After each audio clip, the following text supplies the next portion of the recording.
Hello. Kumusta? Hello po. Good afternoon. Ako ngayon. Ha? Alam mo? Ano po? Ambot sa langaw.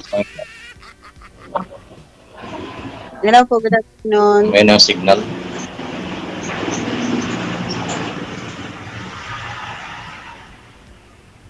Wala kang signal. Hello, ma'am.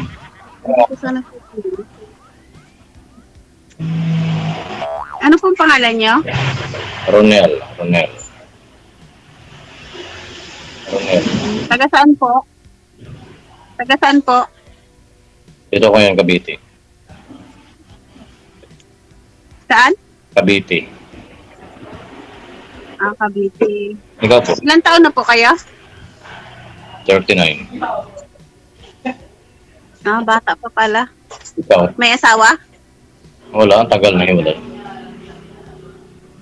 May anak? 2. Support. Nasaan na? Ba't kayo naghiwalay ng asawa mo? Dati sa OFW. Ha? Dating OFW din. Wait.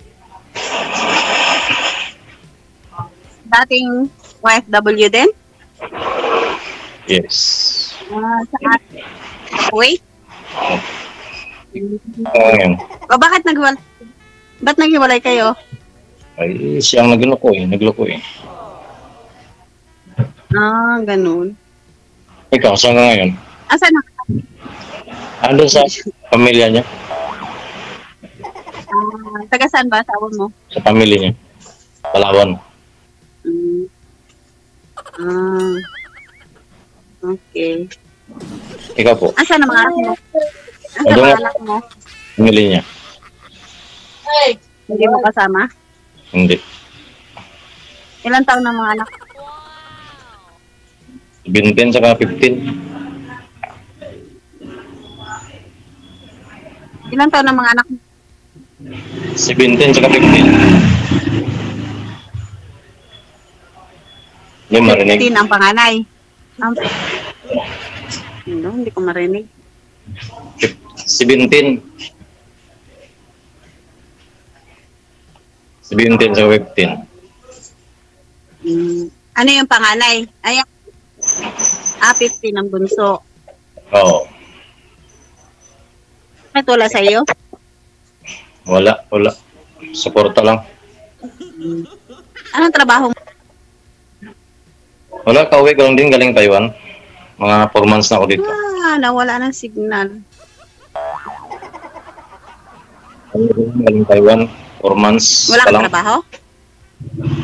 Ngayon wala, pauwi ko lang galing Taiwan. Ha? Pauwi ko lang galing Taiwan, 4 months pa lang ako dito. Hirap kasi ng signal, no? Wala kasi ang signal dito.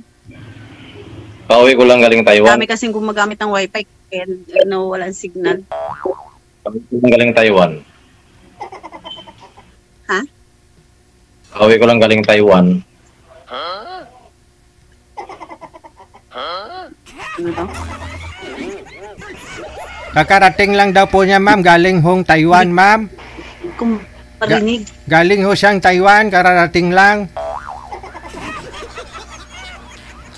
Oho. Wala ang signal. Ikaw lang ho makakaayos niyan dyan, ma'am. Kasi ikaw po andyan. Baka ho'y may diskarte ka ho. Lilipat ka sa malapit sa wifi. Ganon. O sakalin mo yung gumagamit ng wifi.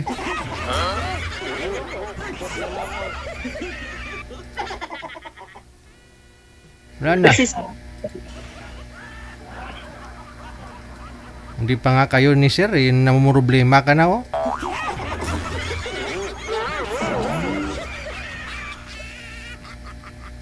Wala na. Ang ganda, ang ganda talaga ni Ma'am Sir, oh. Tita mo na may beauty, oh. Oo. Uy.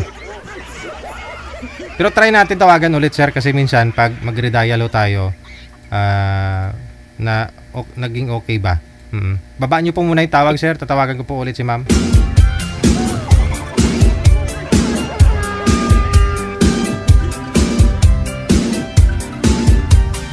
Di ba nagbumukhang bingi ho kayo kapag walang signal? Kaya ho sabi ko bawal sumaling bingi. Pwede ka sumali kahit na may varicose ka, may arthritis ka, diabetes ka, bronchitis, high blood.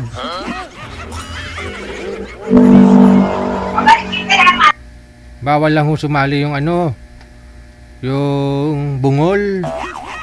Pero ang tinutukoy ko ho noon, dapat maganda signal ninyo kasi nagmumukhang bungol ho kayo kapag mahina ang signal.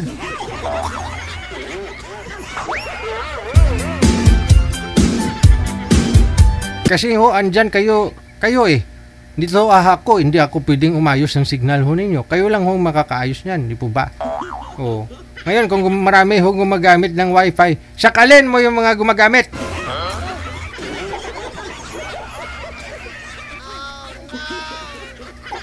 Sakalin ng pagmamahal. Wala na manager, hindi nila sinasagot. Si sir mukhang busy na rin, no?